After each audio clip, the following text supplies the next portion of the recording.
Hey there, hi there. It's me, Priscilla B. Welcome to my view on the world tarot card reading.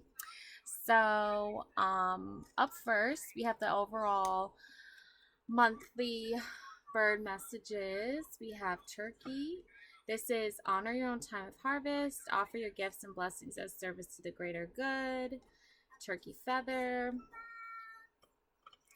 We also have the dove, which is feel and allow a deeper sense of peace to fill you now. This is a divine quality dove.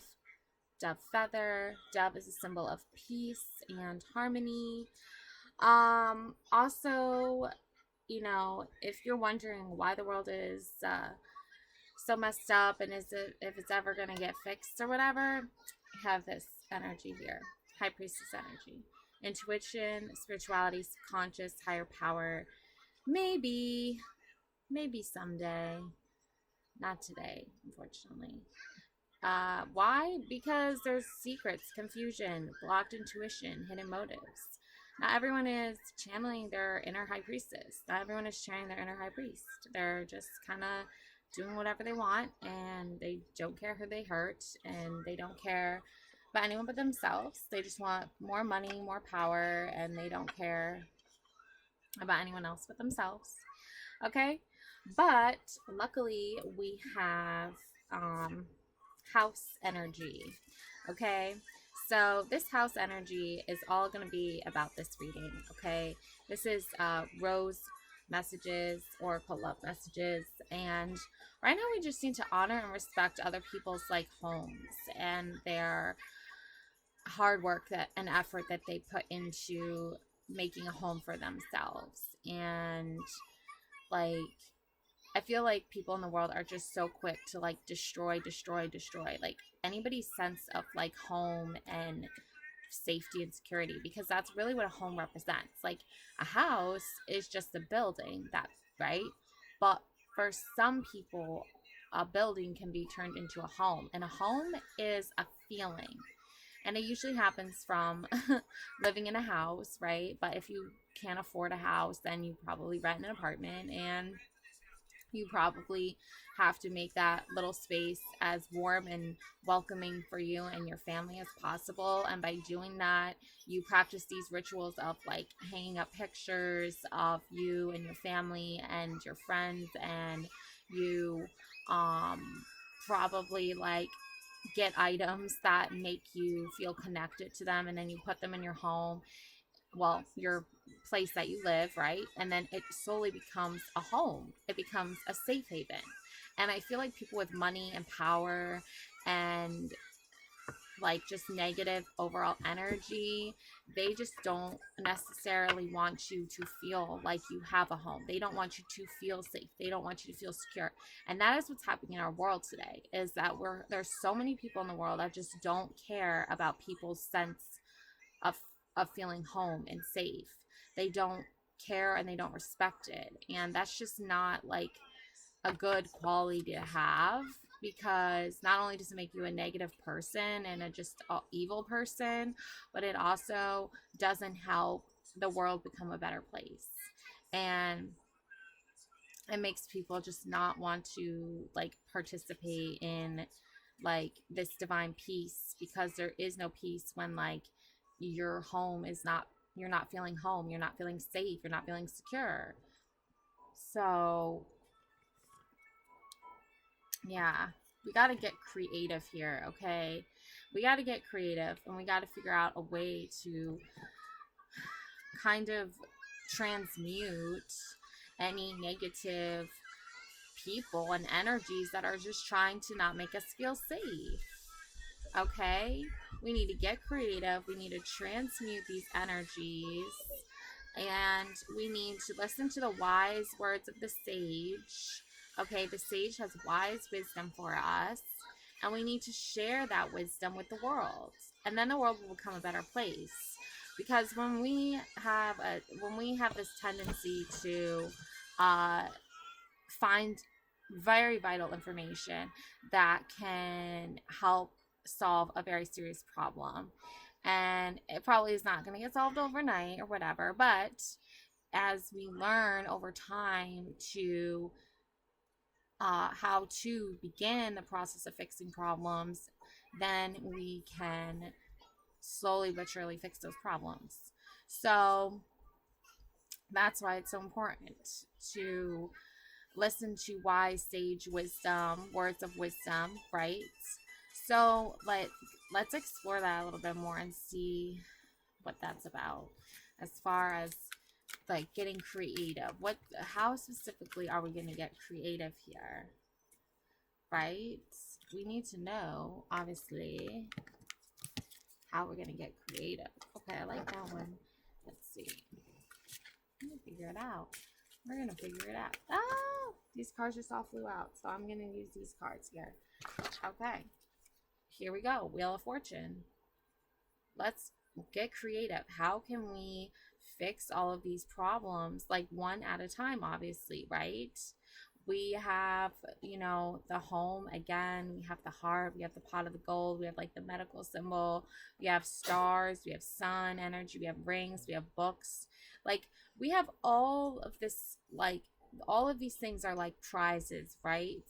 People want good health. People want their dreams to come true. People want to feel happy. People want to fall in love and get married, or maybe they just want to buy nice jewelry. Either way, people can read books and give new information on how to solve problems that way. People can write books on how to solve these problems. Love, again, that's obvious answer. Love and peace and harmony, positive energy. Okay, homes, people dream of having home, of stability, of having houses, of owning houses. Maybe if they weren't so expensive, more people could afford them. Again, pot of gold, dreaming of having more money and wealth, and dreaming of having good health. So getting creative and creating this kind of like wheel of fortune, if you will, spinning it, see what it lands on, working on that problem, spin again, work on that, like just trying to find ways of solving these problems and how to go about it and how to really solve them. Okay, again, transmute negative energy. That's number one way. Listening to sage wise words, and then sharing that wisdom, sharing the wise words that you learn with the rest of the world. Okay, so Ace of Pentacles, yeah, you got to just transmute that negative energy, and you have to focus on your goals and your dreams of light and love and prosperity, and making wealth from giving hope to others and giving them a sense of like acknowledgement that you respect them. There's mutual respect between human beings instead of this negative stuff. No, it's all about light and sharing your light and your love with the world in a like positive way to get that dream home, right? To be happy, to be successful. You can use your gifts for good and not evil, right? So, Six of Swords, the Sage, okay? Listening to the sage, following the sages. Like, obviously you can see here that he's following these wise older like wizards, warlocks, witches, whatever, to find answers, and following that like soul spirit path. And like, yeah, there's going to be some danger ahead and there's going to be some troubles, but he's prepared. He's packed for battle. He's ready for war. Like, and this doesn't mean he's fighting like this, like, obviously this is just like being prepared for those negative, like on sage like people that just don't offer words of wisdom, right? So don't follow the people who are not the sages. Follow the people that are the sages, okay? So knowing the difference too, right, is important. Obviously. Share wisdom, sharing that wisdom and knowledge. The Chariot, like, which way do I go, right? Like it this way, which way? Where's the wisdom? Where's the sage? Who is the sage, right? Where do I find these answers? Where are they leading to, right? Again, it's High Priestess energy, right? The black and white pillars, right? Now, like, this is the High Priestess knowing there's evil in the world and then there's good in the world. And that means the balance where it's no longer just a bunch of chaos and evil. Now things have settled down. Like the intuition and the process that goes into all of that, and like knowing this higher power. Okay, so let's see where this leads to. We're gonna find out where this leads to.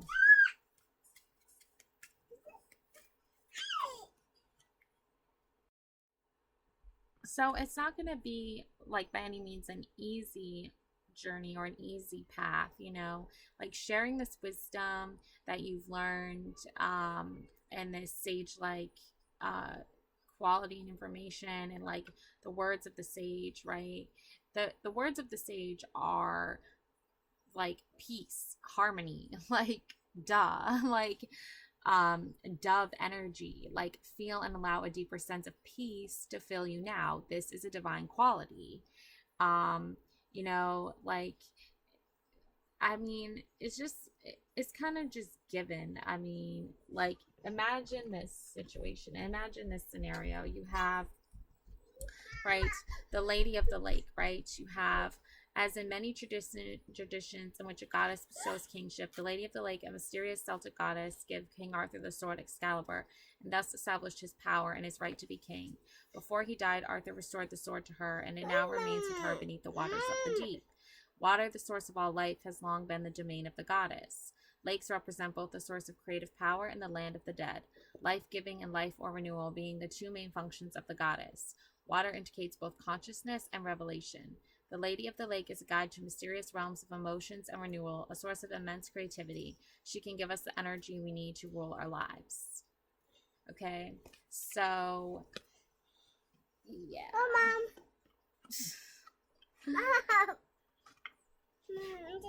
Thank you. So, I mean, if you don't get it, then you don't get it. But like the world, the way the world is like we're all born with certain abilities, and how we use those abilities is really going to determine which way our world is going to go. So the more people that use their abilities for evil, the world is going to go into an evil way.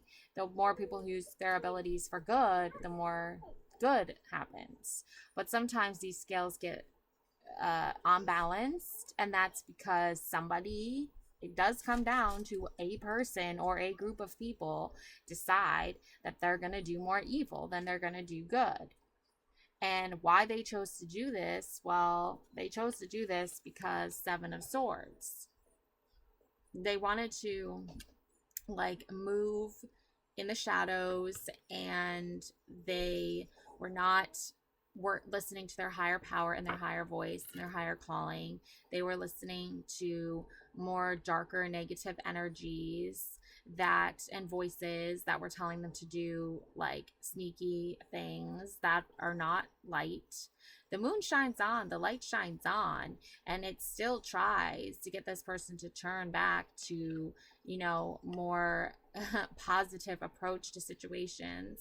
This person, or these groups of people, decided they were going to go another way. Like a voice told them to just do negative things, and they listened to that voice. And they're not channeling their high priestess, obviously. The Fool card, yeah, like there's still light in the world. There is still this like foolish, I guess if you want to call it that, notion that good still exists in the world, that there can be light in the world, and those that believe it are going to choose that path every time. What? Yeah, cool. So yeah, like, you know, people who are like light workers, who work on trying to bring more light and positivity to the world, they use crystals for this. They are in tune with their higher self, with their higher purpose, with their higher power. They listen to their intuition. They work on their spirituality. They work on their subconscious. They do not move in the shadows and lurk in the shadows and keep secrets and cause confusion and cause blocked intuition and have hidden motives. They're true to their word. And some people might call them fools, and some people might say like that's their whatever, but like still they are a beacon of light and hope. And look what happens. Nine of Pentacles. Because they refuse to give up on trying to create more light and happiness in the world, this is what happens. Pentacles, okay? Nine of Pentacles. The world seems a brighter and better place. You know, they grow herbs, sage, they cook wonderful meals and share them with their friends and family. Like, they touch people's life, they create abundance, and they create abundance for themselves, but they also create it for others too. They're generous, they're giving, they're nurturing, they're loving. They're, look, the spirit guides, the bird messages, like they are friends to humans and all creatures, right? Like they are peaceful, loving human beings, right? They refuse to fall into the dark, they refuse to fall into the shadows. And from this comes the world. The world becomes a better place because of this, because of the maybe you could say fool like energy. If you want to, you could call them fools, but you know what, they are not going to listen to the negative energy. They're not going to listen to the negative voices. They're going to, you know, reach their higher power, their higher self. Like the world is going to change little by little and become better and better little by little, because people who want to bring hope and love and prosperity to the world and create beautiful things and help others that want to create beautiful things do it are going to change the world.